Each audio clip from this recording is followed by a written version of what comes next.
Une première rencontre officielle entre ces deux gouverneurs de la province du Haut-Katanga et du Lualaba depuis leurs installations à la tête de ces provinces démembrées de l'ex-Katanga. Ici dans ce bureau de Richard Mouyej-Mangenzmans, l'ambiance était au beau fixe.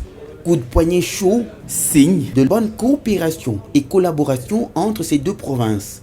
Puis un entretien à huis clos entre ces grandes autorités qui se faisait accompagner du président de l'Assemblée provinciale du Haut-Katanga. Après plus d'une heure, les gouverneurs révèlent l'essentiel de leur entretien.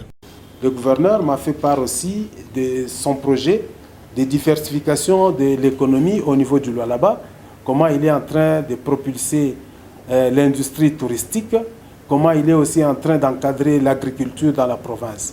Et malgré ça, nous constatons que pendant un long temps, le secteur minier qui nous caractérise tous doit rester toujours le secteur qui doit impulser les autres et qui doit être le moteur de la diversification ou de la création de l'économie alternative. Cela entre dans le cadre de la coopération interprovinciale et nous venons de convenir d'élargir ces contacts à d'autres provinces de l'ex-Katanga pour pouvoir consolider nos liens.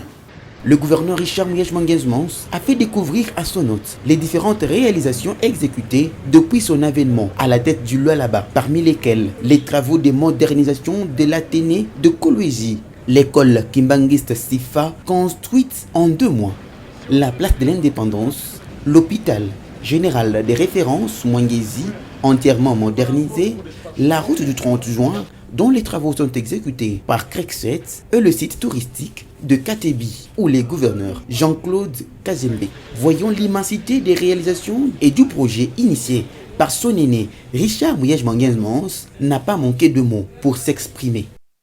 C'est vraiment une très bonne chose et ça me donne aussi de l'inspiration par rapport aux différents chantiers que j'ai visités, les écoles construites ou réhabilitées, les routes qui sont en train d'être aménagées, les sites touristiques. Je vois qu'à cette allure, je dis que quand on était confiné dans 8 provinces, quand on était confiné dans 11 provinces, nous avons perdu beaucoup de temps. C'est après plus de 24 heures passées au Lualaba que Jean-Claude Kazembe a quitté la province chère à Richard Mouyej-Mangenzmans pour le Haut-Katanga.